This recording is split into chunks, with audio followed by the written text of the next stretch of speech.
Everyone, it's Star Gifter Akasha. So I'm going to talk about a question that was asked of me not long ago, and I had to do it on this phone because my iPad won't take any more memory for the videos. So here I am on my cell phone doing this videos. I'm at my uncle's right now. So the question was by the sea priestess. She had asked me if there was, is it possible, let me get this right, that Ekate could be a manifestation of Yemoja. She had watched my previous video. And so I'm finally getting around to answering that question. I actually did make a video answering that question, and that's when my iPad decided to commit suicide. And so it was 12 minutes just gone out of my life. So now that I've got my thoughts together, I can, let me see if I can answer this. So the way I was taught coming in this faith was that it's very important to recognize these entities individually as set structures. Yes, as a whole, they are all one and connected to the one, but it's very important to see them as individuals with their own assets, their own background, their own history, their own important roles and duties to the mass of the universe. And that ties into respecting the ancestors behind it, the culture, and everything that goes with it. So that's what I was taught. Now, some of these entities will have a lot in common, to the point that their stories are aligned. And then when their stories are aligned very similar, then you can probably say this might be a reincarnation of the same energy. But it's very rare that you'll see them, their mythologies aligning and fairly similar with each other. Well, it's not rare, but okay. I'm really bad at this because I've never really made a YouTube video of answering a question. So just forgive me. So let me go back here. So the things that you notice is that they had similar titles, being Queen of Witches, being the holder of mysteries and the keys. And Ekate, she has quite a bit of those titles that she shares with her. However, I feel that the role of Yemoja, for one thing, she's a mermaid. Let's get that straight. She is seen as the mother of humanity and the mother of many gods, which I've already said. And she has so many more titles. I call her the beholder of the three crowns. And there's a whole story that goes with that because she was given the crown by one of divinity's main faces as the Queen of Heaven, Queen of Earth, and Queen of the Sea. She holds that title. Ekate has, always kind of been this independent deity. Even being associated with the Greek pantheon, she's always had herself separate from the Olympians, and she's actually originally a Titan, which I'm pretty sure a lot of people didn't know. I didn't know when it was told to me. I was like, what? She was a fucking Titan? And she kind of had a very background role during the war between the Titans and the Olympians. And it was so funny because when Zeus took the throne, he summoned Ekate to stand forth before the Olympians. And, he was just well, since you were basically neutral during the entire war, we're going to go ahead and grant you your powers and blah, blah, blah, blah. And you can continue doing what you're doing. And I'm just grant her powers.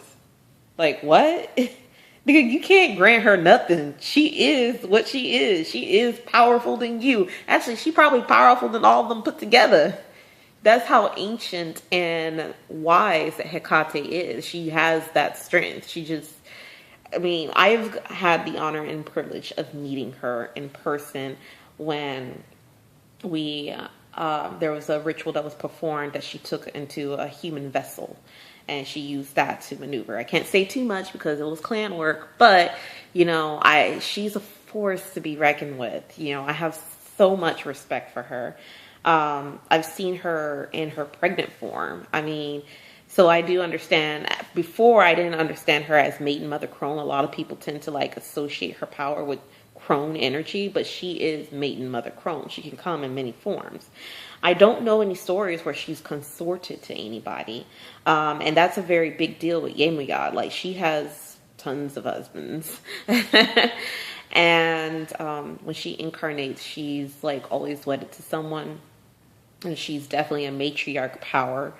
You know, when I think of Yemoja, and I try to think of energies that are similar to hers, I think of Frigga of the Norse pantheon. I think of Shakti in Hinduism. I think of Set in Kemetic theology. And, you know, I think that this is very important that we try to recognize the individual traits of these deities, because you don't ever want to get to a point where you see certain deities being glossed over, especially when it comes to African mythology. And I hope that my audience really understands that, because, you know, you can ask any stranger on the street, you know, hey, you know, what gods do you know? You know, when you think of like pantheons and stuff, and, you know, you get the popular one, Greek gods. People know like maybe one or two Greek gods. Like, that's basic as fuck. You know, that's, you know, your average stranger is going to know that. But they'll most likely name off Greek, Roman, any European deities. You know, African history itself is very much like not talked about, rewritten, hidden from us. You know, I had to rediscover a lot of my culture. And so, and it doesn't have that front and center. It's a lot of like the society that we live in is very Eurocentric. And so, you know, and I'm from the US, so I don't know like where the sea priestess is from. But, so, you know, when all of a sudden we start, I don't know, if people start like, you know what, that African deity sounds just like this European deity. And it's just like, okay, well, but they are like separate. Try to like acknowledge that, you know. And even then, like Yemoja, because she's African and everything traces back to the beginning in Africa, you know, most likely they'll probably be the first. But then I kind of have like a, I don't know, I don't completely believe, I don't want to go into that yet. Because when I say like she's one of the first mothers, I have this belief that like there was a set of mothers and they are of the first. To say that it begins with one, I do believe it begins with one, splits into two, and it multiplies and becomes like infinite. Yemoja, you know, let's recognize Yemoja's mother. I'm going to say her name so wrong. No, I'm not even going to try because I'm going to butcher it. But it begins with an M. But that deity, like, oh my gosh, like her power is like, whew. I don't know. But anyways, I'm getting off topic. I want to make this very, very short. But, you know, look what happened to the Kemetic deities. You would know them as Egyptian gods and goddesses, which that's not their appropriate title for which they would be adorned, though their powers may seem like gods and goddesses. But, you know, foreigners came in, turned them into their concept and version of gods and goddesses and applied Greek names to them and associated their roles with their own Greek pantheon. And so their names became lost, you know, their, what their titles and what they were became lost to us, and that had to be rediscovered. So, you know, now that I've rediscovered them, my whole, like, to me, like, when people talk about, oh, the Egyptian pantheon, the Egyptian gods and goddesses, to me, that's, like, fake. I don't know. It's, my mind now is like, yeah, that fake bullshit. No, like, let's get back to the core. Let's get to the beginnings when you saw these gods and these beings and their people with dark, black, chocolate skin like the fucking soil.